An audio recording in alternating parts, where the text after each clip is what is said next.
A bold pocket console is unveiled as the seal breaks and the unboxing ritual begins, revealing its sleek chassis and vibrant screen.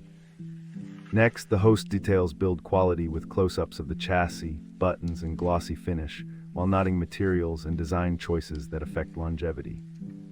The destruction gauntlet kicks in with drops, stress bends, heats, and a simulated drop on a concrete surface, testing the device's resilience and internal stability. In each test, micro insights explain why certain components endure more than others, shedding light on real-world performance.